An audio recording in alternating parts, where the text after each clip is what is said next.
Hi everybody, welcome to the Messy Cook by Dale. Thanks so much for hanging out with me today. And thank you for your support and all your recipe ideas. I really appreciate it. Today we're going to be doing a recipe that I got from French Guy Cooking. I mentioned him a couple of videos ago and he is delightful. I love his YouTube videos. He is so adorable, I'm telling you, and I love his recipes. His recipes are really great.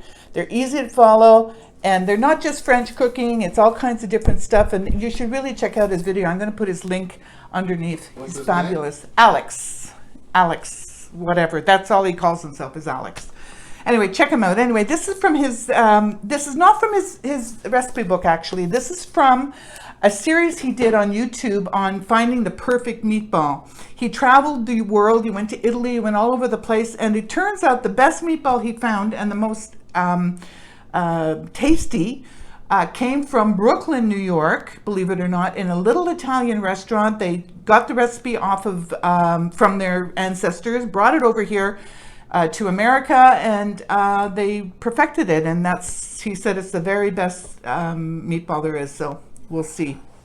All right, so we're going to start with some bread. I took plain white sandwich bread, which, by the way, I have not bought for our family in like years.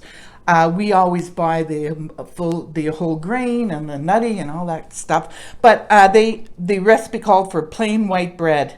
So it was kind of funny. Yesterday we had sandwiches with plain white bread. It brought me way back to my my childhood. So I've got 4 slices of bread here that I cubed. We're going to add some whole milk, 3% milk, just to soften it up a bit. Oh, I made a mess. Whoops. Just to soften that up. Now this brings a lot of moisture to the meatball, so it's really important to have it. Okay, so that will sit there for a bit.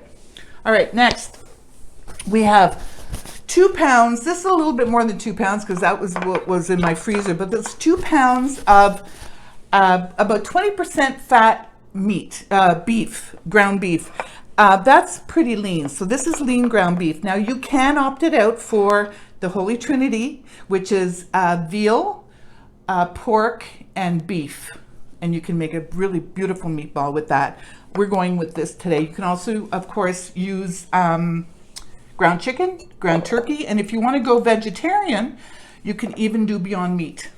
And with all the other ingredients, be great, I bet. Okay, so here is the ground beef. So we put that in there. To that, we're going to add, whoa, I'm going to wipe my hands first because I touched the meat. Okay, don't want to cross-contaminate, that's for sure. All right, next, about 1 teaspoon of salt. That's 2 teaspoons. This is, okay, that's about a teaspoon of salt. Sea salt. Next, we're going to go with 2 eggs. That goes in there. That goes in there. It's a pretty easy recipe. And you know what? It's done in like 20 minutes max. So it's great. And these freeze really well. Okay, to that, and we're going to add the sandwich meat. The sandwich bread. I'm just going to get rid of some of the liquid. That goes in there. Pretty gross. Ooh, don't like the texture, but that's good. Okay, that goes there. Let me put this here. Next is 3 cloves of garlic, well chopped. 3 cloves of garlic in there. Really nice. Next is flat leaf parsley or Italian parsley. We've got 1/4 cup of that. Okay, next is 1 onion chopped very finely. That goes in there too. We have pecorino cheese. Now pecorino cheese is a very strong cheese, Italian cheese, that's very much like Parmesan, although Parmesan doesn't work quite as well as the pecorino for this, but you can opt it out for sure. It's really stinky, but it is so delicious. And I bought this at Preheat, which is an Italian, what is it, Dan? Like a specialty store in St. Leonard. They have the best cheeses and meats and all kinds of Italian. And it's all imported from Italy. you must go there. I'm going to put a link underneath. And the prices are very good. Prices are very reasonable, extremely. Okay, next, pecorino cheese. Now this is unusual, ricotta cheese. Whoops, sorry. So we're putting in how much ricotta cheese? 2 big heaping tablespoons of ricotta cheese. That will bring moisture to this as well. You don't want to have a tough meatball. You want something that's really nice and soft. Okay, now another unusual ingredient. This is the flesh of 1 zucchini. And you only get the white part of it. You don't take the green. Of course, you're going to peel off the green. And you can seed it, which I did. I seeded it, so it's not really a lot of juice, but that's goes in there as well. So that's about 1 small zucchini comes up. All right. I have here some panko bread crumbs in case this is a little wet. So we'll see. Okay. Hands. Ooh. Okay. So we give this a good mix. Now you don't want to overmix your meat either for the same reason. You overmix your meat and you have very tough meatballs. So we're just going to do it so it gets incorporated. Oh my God. The texture of this is something else. Okay. So this makes a really big recipe. You can cut this recipe in half, by the way. And they, like I said before, they freeze really well, so you might want to cook them up. They go in the oven, and I'll explain that later. And you can freeze them when they come out of the oven, and then you can add them to some marinara sauce, which I'm going to show you that later. You can make your own, or you can buy jarred marinara sauce, and good, especially at Preheat, you can buy some really nice marinara sauce imported. Yeah, and then you just, you don't soak, you soak the meatballs in the sauce. You cook them for about 10 or 15 minutes, not longer than that, because you don't want them to dry out, and they will absorb the taste of the sauce and everything. And you can make spaghetti and have spaghetti and meatballs, but this, I'm telling you, is a meal in and of itself. You have a couple of meatballs in a bowl. You put a little bit of marinara sauce on top, some Parmesan cheese or pecorino cheese, and you're good to go. Okay, this is looking really good. Oh my gosh. Okay. Thank you. Okay. Okay, that was a workout. Now I've got to wash my hands, so I'm going to first wipe them, and I'm not going to use, I don't think I need to use any panko, and I'm not going to. Oh gosh. Okay, so we are going to make, you're shooting for about 2 ounces per meatball, and we'll see if that works out. I don't know if I'm going to be able to do that.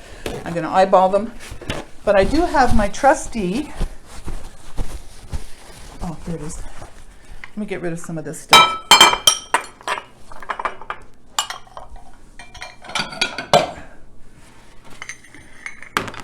You are going to put them on a cookie sheet, which is lined with either parchment paper, or you can, you don't even have to line it if you don't want to.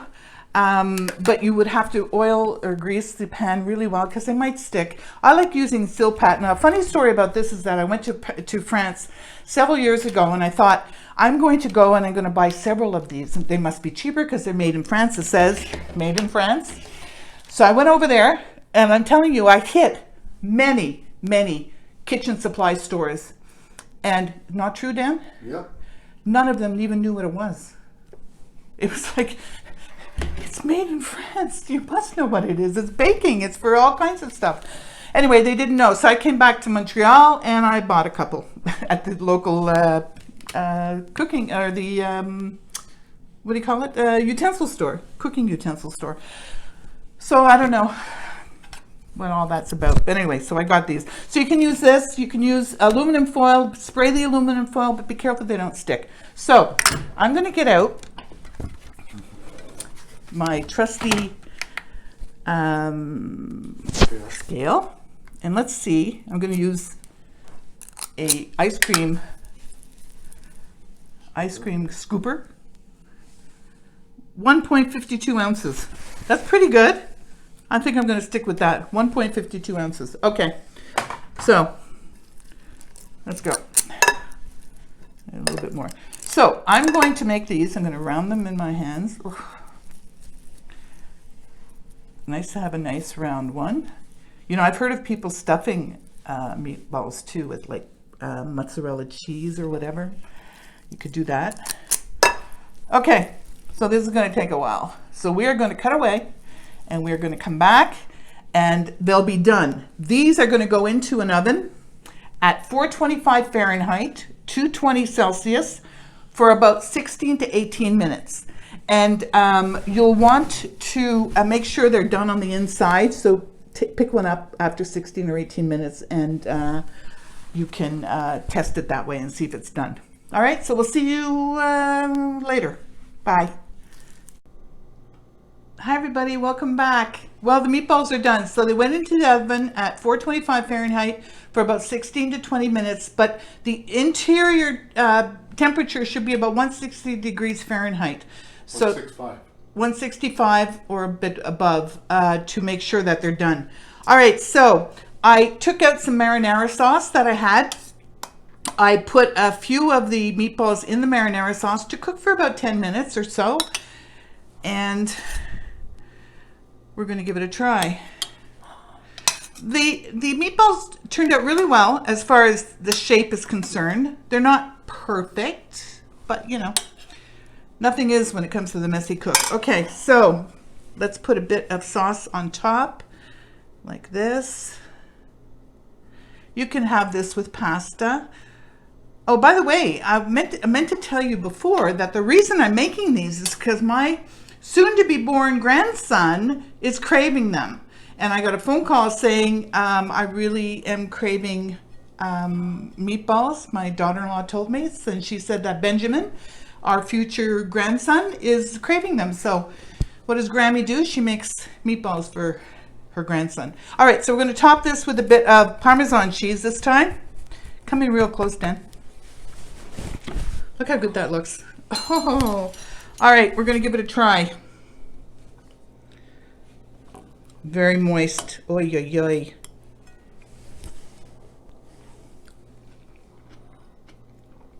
Fantastic. Oh, this is really good, Dan. Can't wait to try them. Oh, really, really, really good.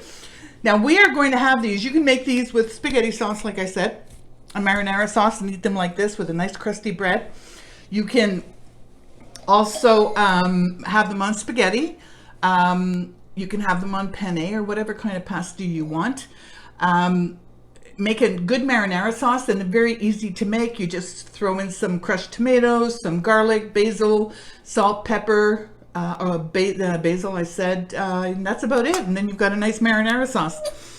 And we are going to do them on submarine sandwiches. We're going to make meatball subs for supper tonight. So it's going to be fantastic. Yeah, it's going to be good. All right. That's it for today. Got my trusty wine, of course. Thanks so much for hanging out with me today. I really appreciate your support. I appreciate all of the comments you send me. If there's anything you want to add to this, please write in the comments below. If there's a recipe that you have for meatballs that is fantastic, I'd love to hear about it. Take care, social distance, wear a mask, do what you got to. We know the routine by now, and we probably will have this routine for a while yet. So let's not complain about it. Let's move forward and have some fun cooking. The thing that is most important is to forget the mess and just cook and enjoy. See you next time. So good.